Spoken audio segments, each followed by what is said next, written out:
Buenas tardes. En análisis de riesgos, lo primero que hay que tener claro es el contexto, ¿no? Entonces, tomando en cuenta el contexto es la hora, 12:16. Tenía una charla preparada para 1 hora, pero voy a intentar hacerla en media hora. Porque el estómago manda. Entonces les voy a pedir el favor de que presten toda la atención. Sé que la hora, sé que el día no me favorece mucho, pero lo cierto es que este tema del que vamos a hablar le interesa a todo el mundo. Porque vamos a hablar brevemente de contratación estatal, de una manera muy básica, y vamos a hablar de un tema del que no se habla en contratación estatal. Vamos a hablar un poquito de lavado de activos. ¿Por qué? Porque yo soy de la Oficina de las Naciones Unidas contra la Droga y el Delito. Las Naciones Unidas es un organismo muy grande. Ustedes, por ejemplo, habrán escuchado ese tema de sustitución de cultivos. Ese tema lo manejamos al interior de la oficina. Yo soy de una coordinación que se llama Anticorrupción y Delitos Económicos, y por eso creo que vale la pena la charla en el sentido de saber que es probable, ojo como lo digo, es probable que en contratación estatal se laven activos. Es probable que en contratación estatal se lave platica, y no es común que cuando ejercemos la contratación nos preguntemos eso. Estoy hablando en el contexto de 7,000 entidades del Estado. Bueno, aquí hay un representante del DANE, entonces lo digo con mucha cautela, pero creo que no estoy fallando mucho en decir que somos por ahí 6,000 o 7,000 entidades del Estado. Entonces estoy hablando de ese contexto, pero en la práctica corriente, vuelvo y repito, cuando llega a nuestra mesa un expediente contractual, un contrato de obra de 6,000 millones de pesos, en términos generales, no nos preguntamos, hombre, ¿será que ahí se puede estar lavando platica? ¿Sabes qué nos preguntamos de pronto? Lo que sí es común en contratación, desafortunadamente, la corrupción. Es decir, nos preguntamos, ¿será que hay corrupción? Pero no de una de sus manifestaciones, el lavado de activos. Bueno, entonces, 12:18, la idea es hacer una charla interesante en el menor tiempo posible. Tengo el muchas gracias. Hoy la contratación pública se puede graficar. Esta es la contratación pública de hoy. La noción tradicional de contratación pública es la herramienta que tiene el Estado colombiano para adquirir bienes, obras y servicios en beneficio del Estado, en beneficio del interés general, porque somos un Estado social de derecho. Pero hoy la contratación es un sistema. Es un sistema. ¿Cuál es la idea del sistema? Que todos compremos el micrófono de la misma manera. La Plata, Garzón, Bogotá, Leticia. Porque un problema de la contratación es que que las diferentes entidades compran el micrófono de manera diferente. Algunas de manera directa, otras con un convenio, otros abren una licitación, otros un acuerdo marco de precios. No, lo que se quiere, ojalá, es que compremos el micrófono de la misma manera, ojalá al mismo precio, porque la economía colombiana es más o menos homogénea. Yo no puedo decir que si me voy a Bogotá encuentro una situación totalmente diferente. Entonces, ojo, importante este mensaje, en media hora. La contratación es un sistema, y como sistema tiene un conjunto de elementos. ¿Cuáles son los elementos del sistema? Los elementos del sistema son las 8,000 entidades del Estado que están aquí en las estrellitas. Ese sistema gira, funciona. ¿Por qué? Porque tiene un eje rector que se llama la Agencia Nacional Colombia Compra Eficiente. El sistema se alimenta. ¿Y cuál es el alimento del sistema? La información. Información de ida, información de vuelta. Cada una de las 8,000 entidades del Estado le dice a Colombia Compra Eficiente qué contrata y cómo contrata, a través de su plan anual de adquisiciones y cuando cuelga cada proceso en el SECOP. Entonces, imagínate en Bogotá, Colombia Compra recibiendo toda esa información de 8,000 entidades, procesando esa información y entregando información de vuelta. ¿Y qué nos entrega Colombia Compra Eficiente a las 8,000 entidades? Manuales, guías, circulares. Entre manuales, guías y circulares hay por lo menos 40 documentos. Pliegos tipo, conceptos jurídicos. Colombia Compra Eficiente emite muchos conceptos jurídicos. Hoy es importante, si su merced practica la contratación, que coloque ahí multas, Colombia Compra, y le sale el concepto.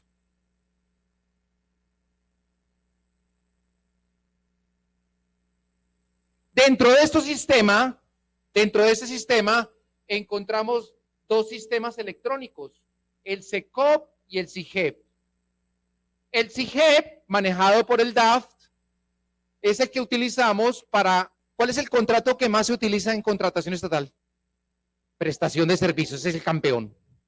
Ese es el campeón. Ahí utilizamos el SIGEP y en el SECOP publicamos toda la actividad contractual. Ojo, aquí están las 8,000 entidades del Estado, todas las entidades, ninguna se salva. Porque como lo vamos a ver a continuación, el régimen jurídico de la contratación se divide en dos, régimen general y régimen especial. Que quede claro, las entidades del régimen especial, como los hospitales, como la universidad pública, también entran dentro del sistema. ¿Por qué hago énfasis en esto? Porque no falta que algún gerente de un hospital en Colombia diga, no, yo soy régimen especial, por lo tanto estoy por fuera del sistema. No. Y esto lo hemos visto en investigaciones que hemos hecho de empresas de servicios públicos domiciliarios. Hemos encontrado empresas que todavía no publican en el SECOP.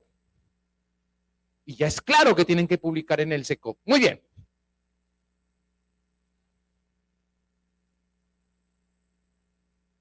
¿Y hacia dónde vamos?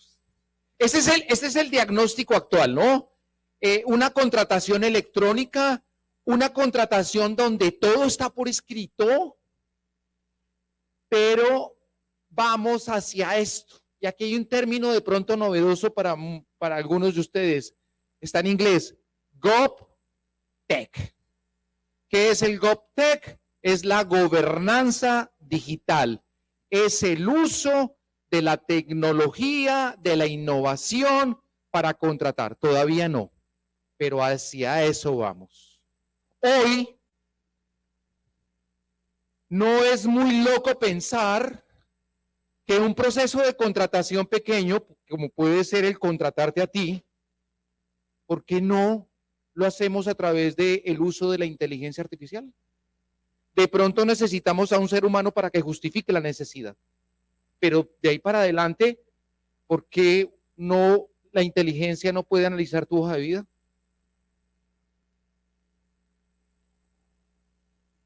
Y hay una ley que ya habla de esto, la ley 2069 de 2020 en el artículo 36, por si quieren echarle una miradita.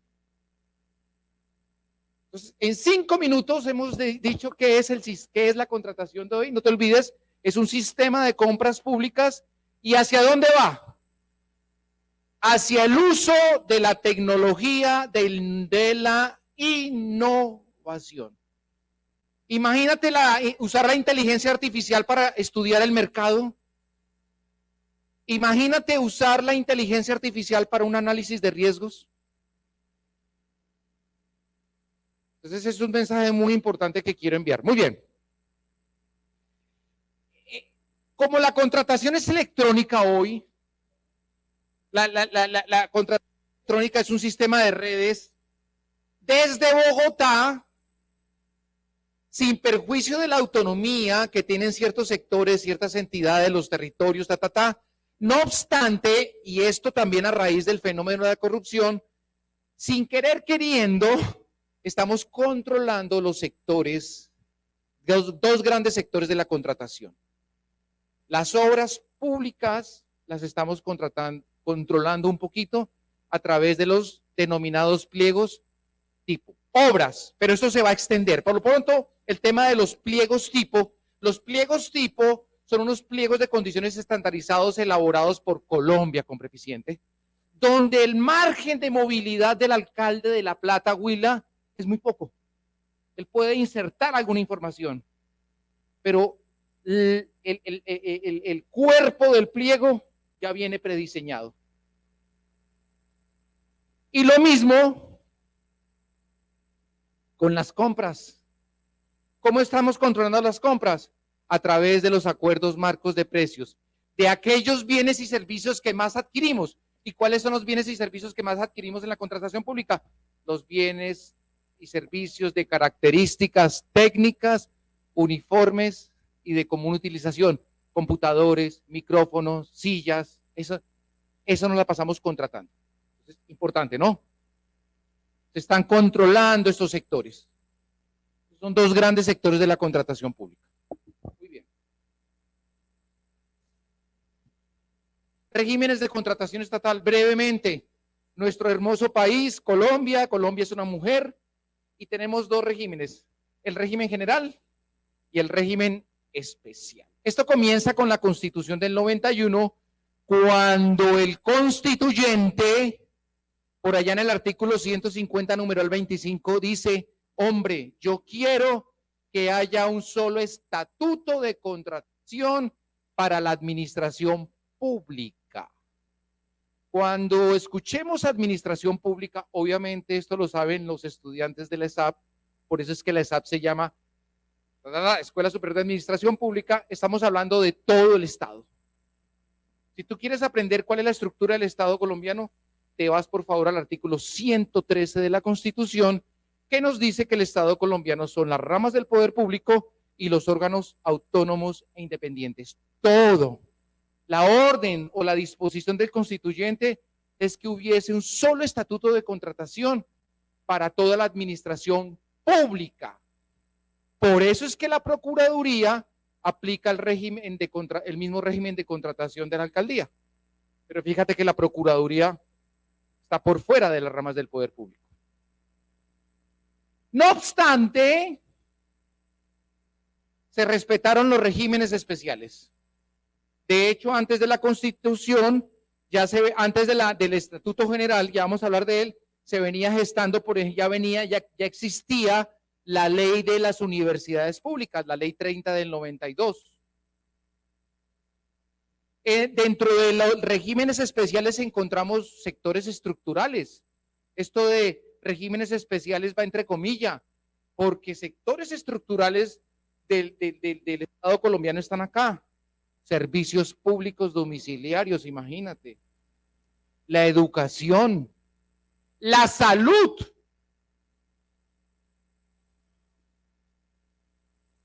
Los que trabajan aquí en alcaldías, es un tipo de contrato que se usa mucho, que tiene origen constitucional, no legal.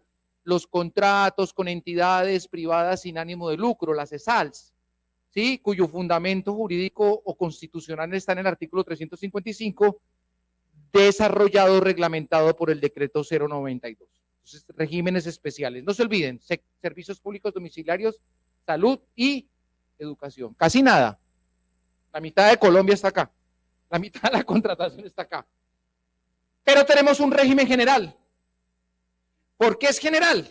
Porque fue lo que quiso el constituyente. ¿Por qué es general? Porque la gran mayoría de entidades lo aplican.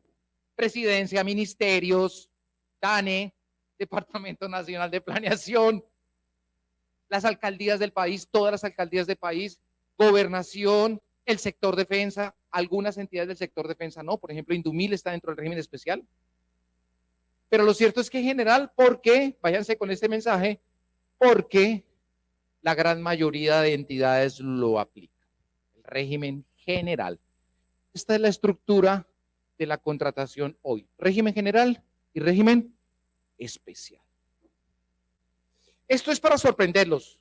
No, obviamente no voy a leerlas, ni siquiera las voy a desarrollar, pero quiero mostrarles es, dentro del régimen general que se llama Estatuto de Contratación Administrativa, ¿sí? Dentro del régimen general, eso que aplica a tu alcaldía, tu gobernación, la presidencia, hombre, uno dice, uno conoce la primera ley. ¿Cuál es la primera ley? Léela. La famosa ley 80. Y de pronto conocemos la segunda, la hija mayor, la 11, los que practicamos la contratación, la 1150.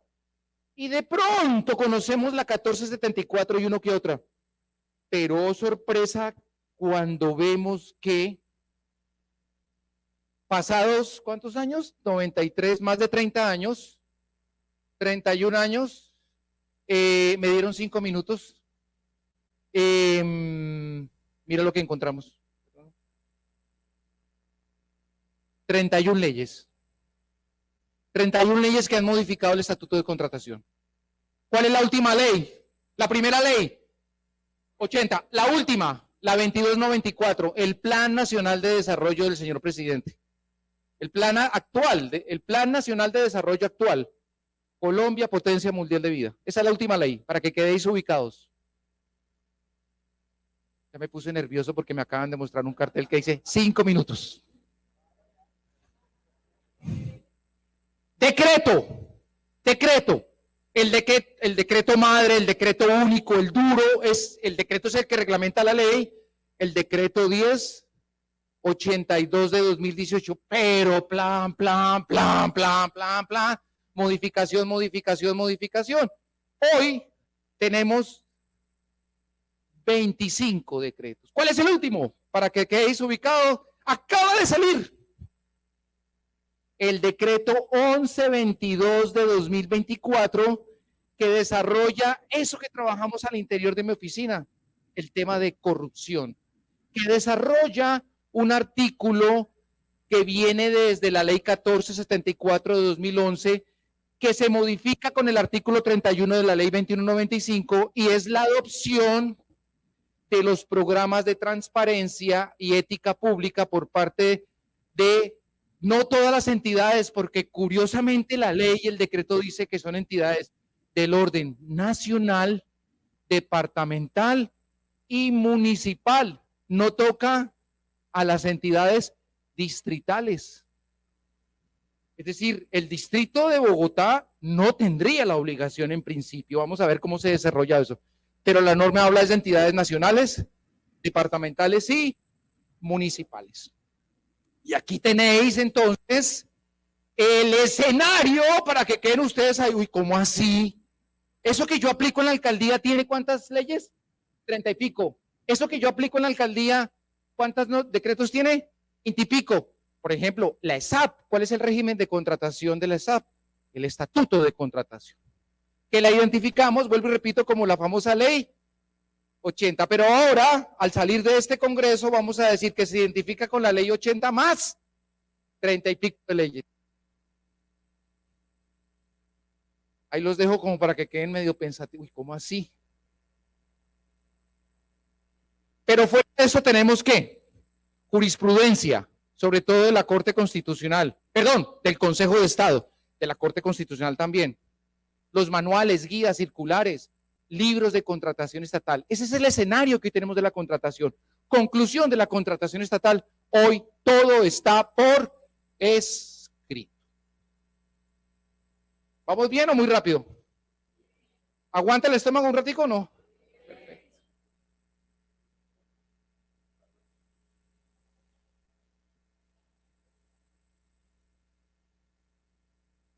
Por ejemplo, en las clases de especialización sí se desarrolla cada una. Por ejemplo, mira, para darte un ejemplo, acabo de ver este decreto, el 2785-2011, es el que nos dice que nadie, ningún contratista puede ganar más de lo que gana el superior, tomando en cuenta que el salario más los gastos de representación. Fíjate, por darte un ejemplo. Ahora sí. Lavado de activos express.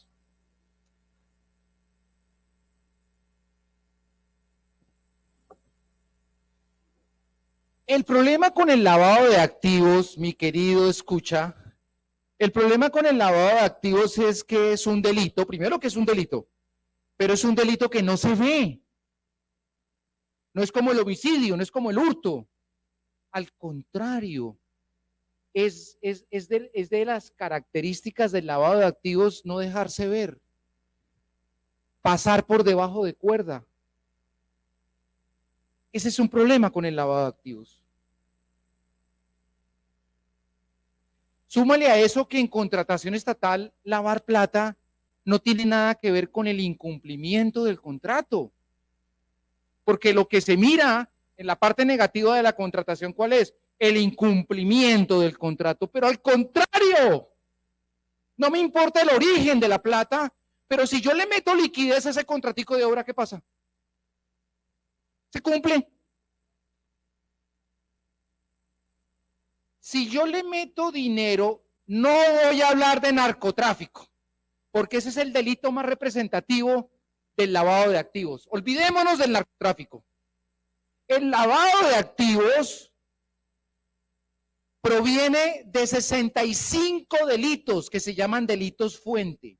Es decir, si tú cometes uno de esos 65 delitos, recibes la plata, porque eso es lo que quiere el delincuente, recibes la plata y la metes en la economía legal, formal, ahí estás lavando platica.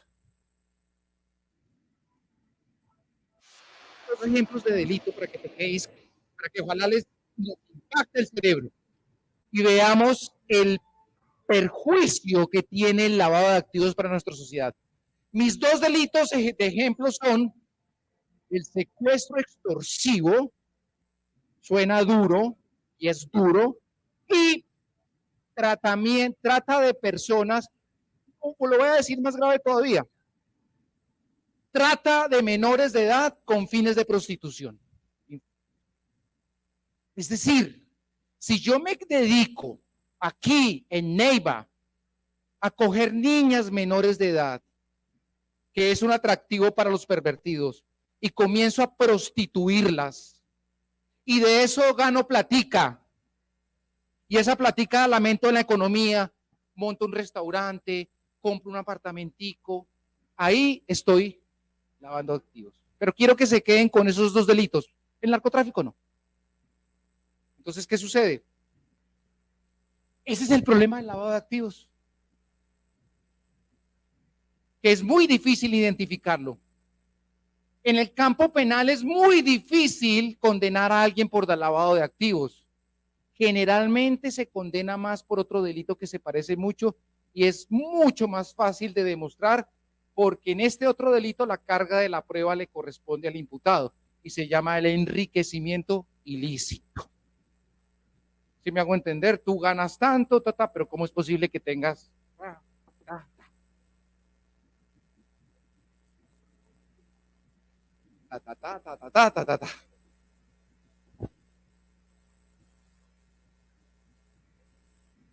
Bueno, aquí hay una definición nuestra, no nuestra.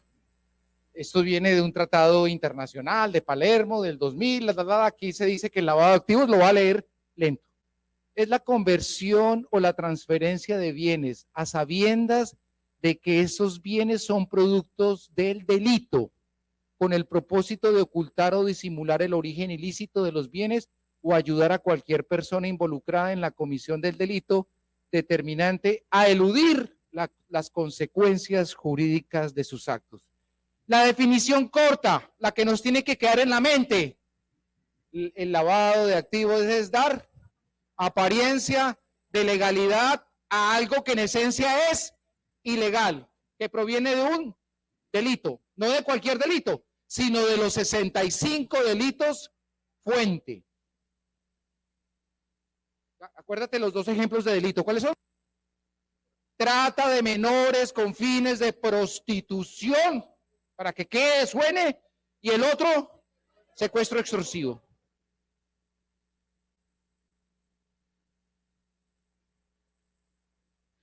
Como se trata de dar apariencia de legalidad,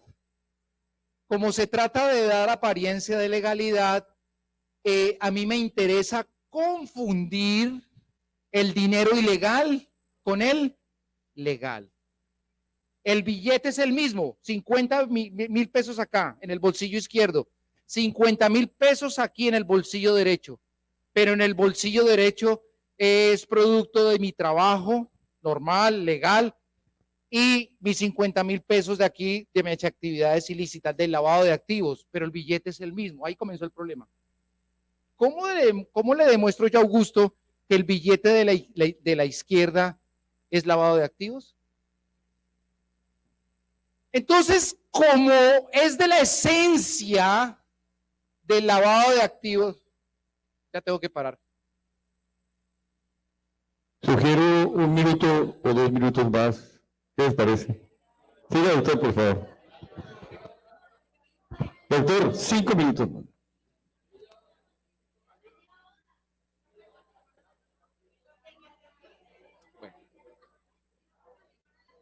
Lo cierto es que es probable que en contratación estatal se lave platica, porque es de la esencia del lavado confundir el dinero sucio con el dinero limpio. Y resulta que la contratación estatal es un mercado, eso está en un portal que se llama el Portal Anticorrupción PACO, ¿sí? Manejado por la Secretaría de Transparencia. En el año 2022, el Estado colombiano facturó 193 billones de pesos. 193 billones de pesos se usan en contratación, plata limpia, plata legal. Obviamente al delincuente, frente a ese mercado que ve de la contratación pública, le dice, uy, hombre, sí me interesa. Se mete a la contratación pública, mira sus leyes, mira sus normas y lo único que encuentra son medidas preventivas. Es decir, me hace un favor, le dice la ley, me hace un favor, en la propuesta, fírmeme una declaración que el origen de sus recursos son lícitos. Y fírmeme algo que diga que se va a portar bien. Sí, señor. En contratación estatal tenemos que firmar un documento que diga que me voy a portar bien. Son medidas preventivas, pero al interior de mi oficina hemos ido más allá. Bueno, ¿y qué pasa si usted firma los documentos sin perjuicio de que firme esos documentos y comienza a lavar platica? ¿Se puede hacer algo? Lo cierto es que sí se pueden hacer cosas. Sí se pueden hacer cosas porque, rápidamente, mire, me salto todo esto, rápidamente, el Estado en la ley 80 de 1993 tiene el poder para hacerlo. ¿Por qué? Porque le corresponde a las entidades estatales la dirección general y la responsabilidad de ejercer el control y vigilancia en la ejecución del contrato. ¿En qué clase de contrato se lava plata? ¿Se puede estar lavando plata? En los contratos donde el contratista inserta o genera o maneja flujos de caja, flujos de recursos, por ejemplo, en un contrato de obra. ¿O por qué no habrá lavado de activos cuando yo compro los computadores con plata ilegal y se los vende al Estado? Recibo plata legal.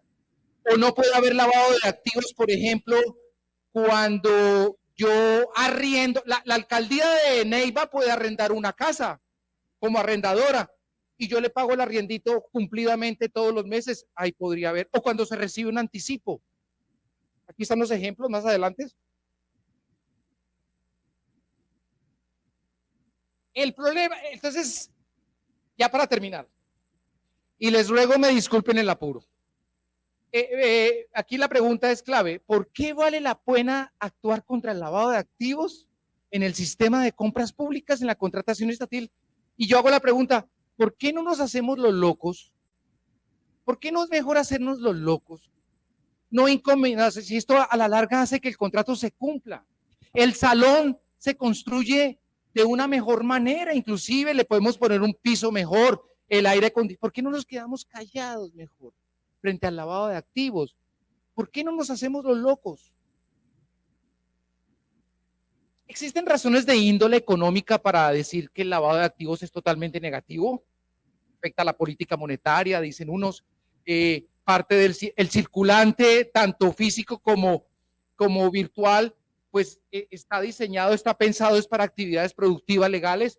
Imagínate coger una masa de 10 a 20 billones, que es lo que se lava actualmente en Colombia, dicho por la UIAF y la Fiscalía, Imagínate coger parte de esa plata para actividades ilícitas. ¿Qué estamos haciendo? Desprotegiendo sectores productivos lícitos. Pero aquí está la verdadera razón de por qué el lavado de activos es negativo. Y aquí quiero resaltar la importancia del lavado de activos, que es algo, vuelvo y repito, que no, de lo cual no se habla mucho. Lo que le permite vivir bien al delincuente, a ese señor que prostituye niñas, a ese señor que secuestra personas, lo que le permite vivir bien a esa persona aquí en sociedad, que puede estar aquí mismo, que tiene un buen carro. Es más, que en algunos municipios del país son personas respetadas, admiradas, porque tienen la moto del año, porque tienen las mejores mujeres con el debido respeto en cuestión de belleza, porque tienen la cadena. Mucha gente los envidia. Y no es el secuestro extorsivo lo que le permite vivir en sociedad y vivir bien, lo que le permite ir a misa. No. Lo que le permite tener esa vida es el lavado de activos. En otras palabras, si tenemos y adoptamos medidas fuertes contra el lavado de activos en la contratación estatal, lo que vamos es a generar es un desestímulo, un desincentivo para que el delincuente siga cometiendo sus delitos. Y eso es lo que quiero transmitir, que es importante que pensemos que en contratación estatal se puede estar lavando platica. Ese es el mensaje que nosotros queremos que ustedes se lleven. Esa es la pretensión de esta charla express, que en contratación estatal es probable que se lave plata, que eso le hace daño a la sociedad, nos hace daño como municipio, como territorio, etcétera, etcétera, y que hay que ir pensando en controlar ese riesgo del lavado de activos. El lavado de activos estimula a que se sigan cometiendo los delitos contra la contratación estatal, a que se sigan cometiendo los delitos fuente. El lavado de activos estimula a que se sigan cometiendo otros delitos.